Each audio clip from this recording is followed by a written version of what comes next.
सीखेंगे एसआई मात्रक निकालना। जिससे एसआई मात्रक हम लोग याद करते हैं ना, आज हम लोग सीखेंगे कि एसआई मात्रक कहां से आता है, कैसे निकलता है उसका एसआई मात्रक। ठीक, तो आओ स्टार्ट करते हैं। पहली बात हम लोग क्षेत्रफल की बात करते हैं। क्या चीज? क्षेत्रफल की बात। ठीक, तो देखो एसआई मात्रक निकालने के लिए तुमको फॉर्मूला यानी सूत्र आना चाहिए, तभी निकलेगा, अन्यथा नहीं निकल पाएगा। तो क्षेत्रफल बराबर क्या होता है? लंबाई गुणे चौड़ाई। लंबाई गुणे चौड़ाई, बहुत बढ़िया से देखना आएगा। क्षेत्रफल बराबर क्या होता है? लंबाई गुणे चौड़ाई। ठीक, अब देखो लंबाई का एसआई मात्रक क्या होता है? मीटर। लंबाई का एसआई मात्रक मीटर, अगुणे चौड़ाई का एसआई मात्रक मीटर। क्योंकि हम लोगों ने लंबाई का एसआई मात्रक पढ़ लिया है, तो लंबाई का एसआई मात्रक क्या होता है? चौड़ाई का एसआई मात्रक मीटर। अच्छा, दोनों में गुणा कर देंगे तो क्या आ जाएगा? Metre square. तो क्षेत्रफल का एसआई मात्रक क्या हो जाएगा?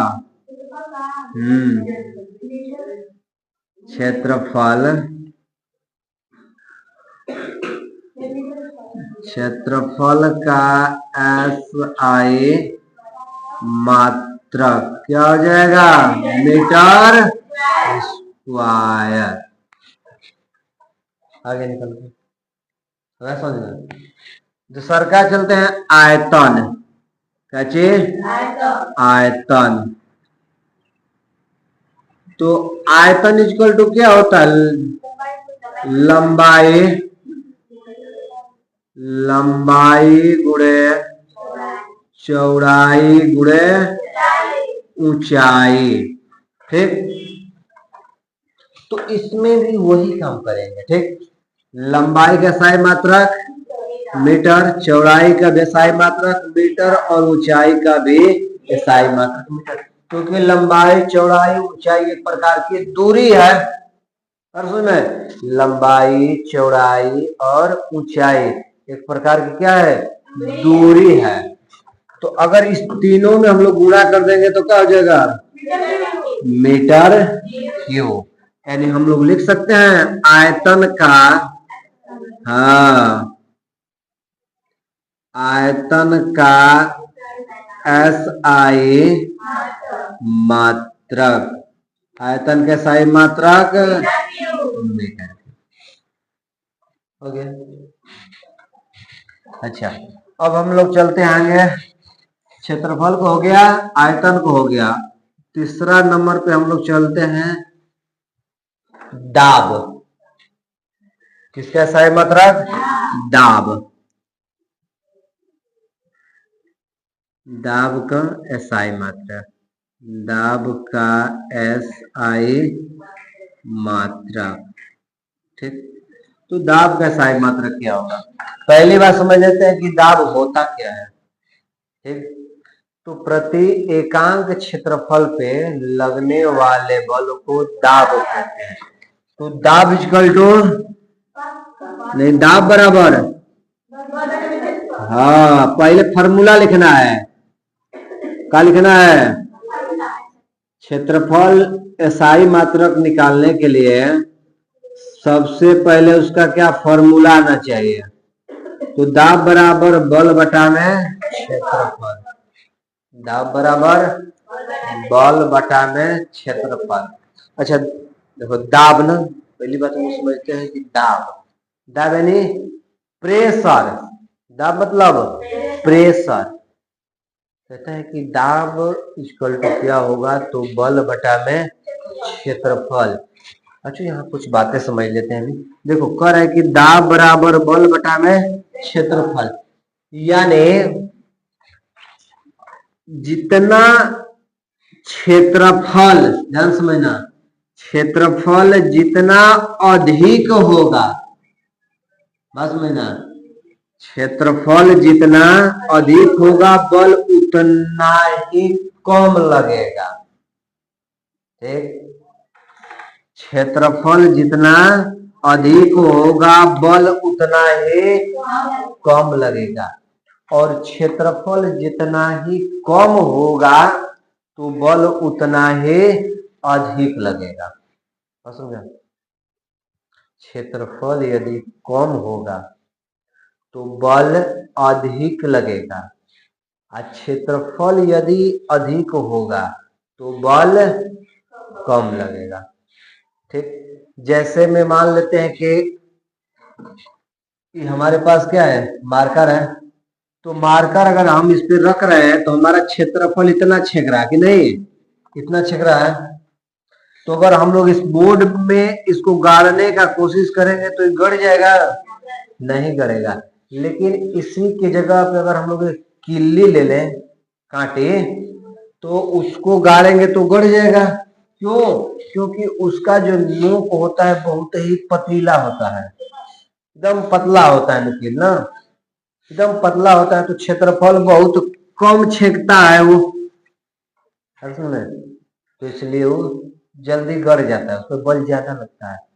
यही कारण है कि गांव घरों में देखता है जो खूंटा उटा गड़ाता है ना भैंस बांधने के लिए, तो खूंटा हम लोग बनाते हैं तो उसके मुंह पे क्या करते हैं, चोक करते हैं। क्यों? क्योंकि गड़ेगा, क्षेत्रफल कम छेकेगा, क्षेत्रफल कम छेकेगा, बहुत कम छेकेगा तो गड़ेगा।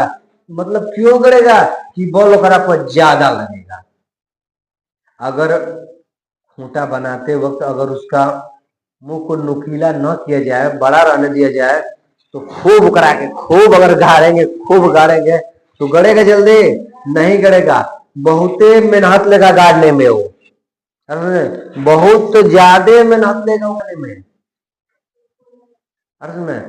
लेकिन जैसे उसको नुकीला बना देते हैं तो बहुत कम बल लगता है गाड़ने में, और हम लोग गाड़ने में सक्सेस हो जाते हैं। इसमें तो क्षेत्रफल जितना अधिक होगा तो बल उतना ही क्या लगेगा, अधिक लगेगा, और क्षेत्रफल जितना ही कम होगा तो बल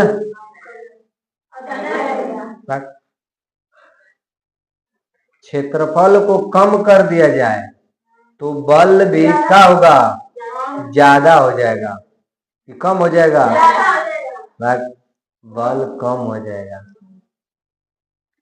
अच्छा, मान लो कि क्षेत्रफल बढ़ा दिया तो तब ज्यादा ना मेहनत लगेगा जी, क्षेत्रफल ज्यादा छेक रहा है तब न गाड़ने में ज्यादा मेहनत लग रहा है। लेकिन क्षेत्रफल कम छेकेगा तो गाड़ने में ज्यादा मेहनत लगेगा, नहीं लगेगा, कम लगेगा।